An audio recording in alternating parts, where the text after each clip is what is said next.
My highly respected colleagues, Leo Kuwe-Ogo, representing the Seko Federal constituency, Mr. Speaker, my colleagues, I'm from Delta State.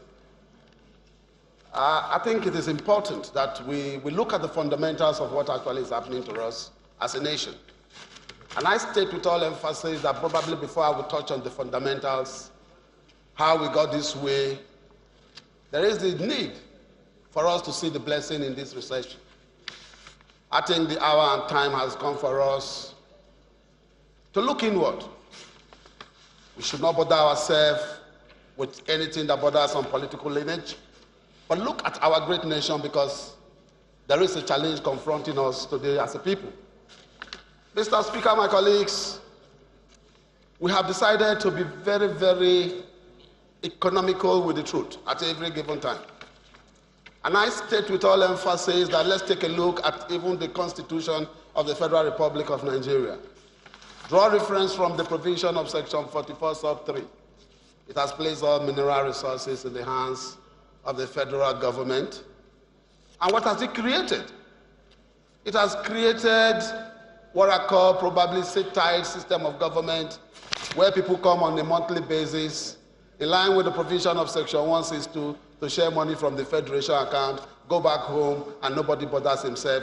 And we come here and we say, oh, we'll be able to tackle this problem, diversification and a host of other issues. I think the problem, first and foremost, needs some level of coordination from the executive and the legislature. And I state this because I know as a matter of fact that even from inception, from 1999 to date, we have been paying all lip service to the concept of diversification.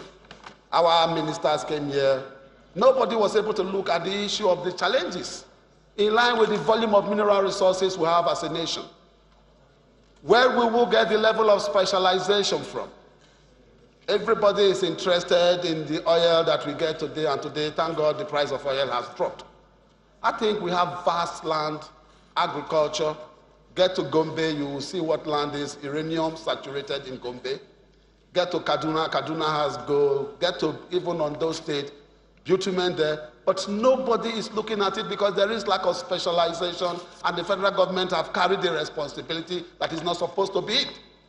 So, I think as Parliament, first, we need to look at the exclusive legislative list and be able to, divert some of these powers to the states and the various local governments and be able to address the issue of diversification, rather than for us to sit down here on a continuous basis, paying lip service to the concept of diversification.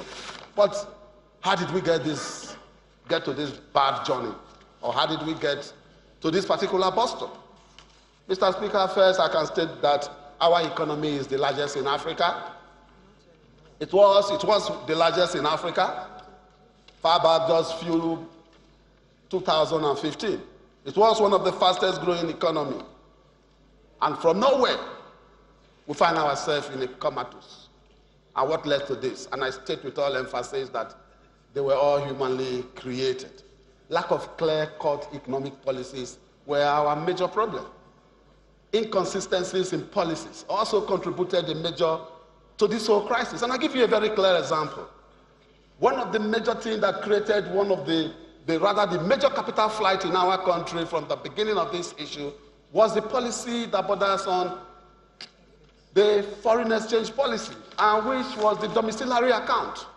There used to be a continuous inflow of funds from our people in diaspora, from even investors all over the world, so that they can come into the country and invest. But because everybody will want to take advantage of his capital, our banks came out with a policy and said, you cannot pay money into domiciliary account. You cannot even withdraw money from the domiciliary account. And what happened? There was a major panic all over the place. And from nowhere, everybody was struggling to take his money out of the country. What did happen? People were bent on purchasing dollar at every cost, and today find out where your dollar is, your naira is. Your naira is about 400 and something to a single dollar. How will we be able to walk back from that journey? We have caused a major calamity to even the exchange, because we have ended up having what I probably call an exchange rate in line with our budget of 197. That is an issue we're going to discuss on a particular day, because we are indirectly devalued our money, not even knowing what we did. Now, in as much as there are some various advantages, there must be policy consistency. Look at the issue of the TSA, Mr. Speaker. TSA is a wonderful concept. It's a beautiful one.